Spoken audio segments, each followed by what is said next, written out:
Hello everyone, I just got my hands on this, the Zhiyun Smooth Q2 gimbal. So I'm going to sell my older gimbal. This is the Zhiyun Smooth Q, the original. In fact, I'm about to go meet somebody off of Craigslist to sell this guy. Hopefully the sale goes down okay. This gimbal still works fantastic. It's in excellent condition. I've probably charged this thing about twice in the 2 years that I've owned it, and it still works great. But I really wanted to upgrade to the Smooth Q2, and so and this thing was on sale, so I figured I'd go ahead and sell this one. The reason why I wanted to upgrade to this was because this one is a lot smaller, as you can see. This one's much smaller than this guy, and I just want something that's small and easy to carry around. In terms of weight, they're actually not very different. I would say this is probably heavier. The smaller one is made of aluminum, and this one's made of plastic. And so, despite being smaller, this one it feels a bit heavier. And from the reviews that I've seen, I'd say that this guy is probably a little bit more smooth than this guy. For me, the decrease in size is enough of a reason for me to accept a little bit less stability, for my use case scenario. I mainly want the gimbal to be as convenient as possible.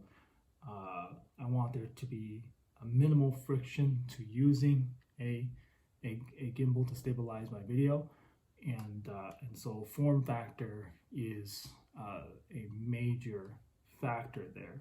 So another thing that I've noticed is that the Zhiyun Smooth Q came out around the time of the iPhone 6 and 7 and 8, that kind of form factor. Those were some of the lightest phones that Apple has ever made. And so this Zhiyun Smooth Q was designed to hold a smaller payload. Of course, now I use the iPhone XS, which is a bit heavier. And so this thing, I think it has a bit of a harder time, because I typically have it in a case, and then I'll also oftentimes put on an ND filter. And so you can tell that this gimbal is approaching its payload limit. It still stabilizes great. All my YouTube videos will demonstrate that it still works great.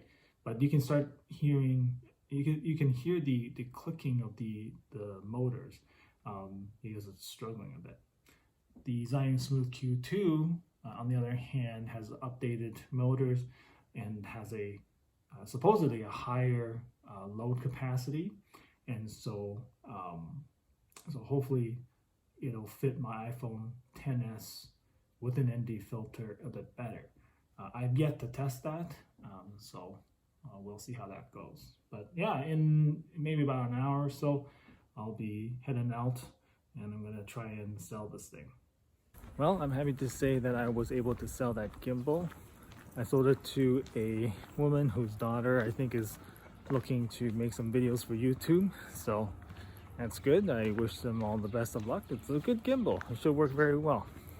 So this is a walking test using the Zhiyun Smooth Q2. This is my first time using it. Hopefully this looks good.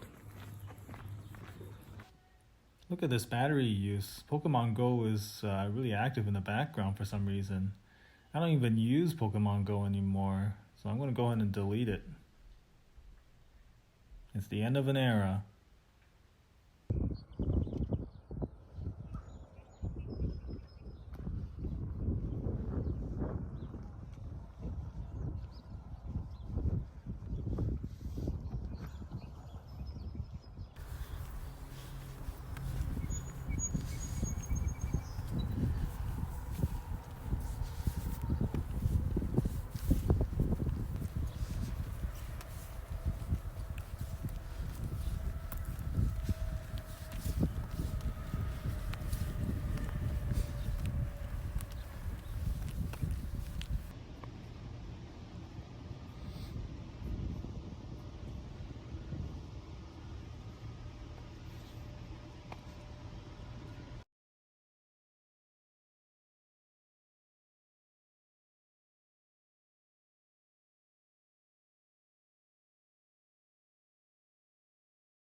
they could go back to school in the fall, Yeah. but do it like some kind of staggered thing where like some kids go on one day or some kids go on another. Yeah. Or only kids that don't have internet access at home or have poor access can come to school. Yeah.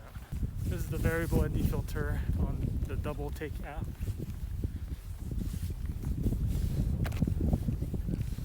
Uh-oh. Holy man. It's a runner.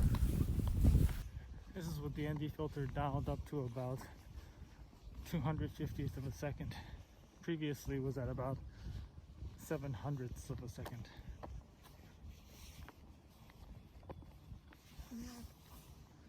Yeah.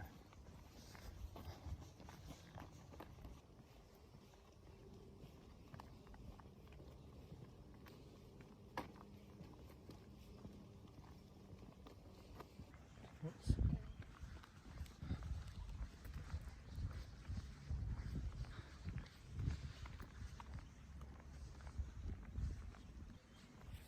I mean, I suppose we can always get something from Terra. Yeah. There, out there.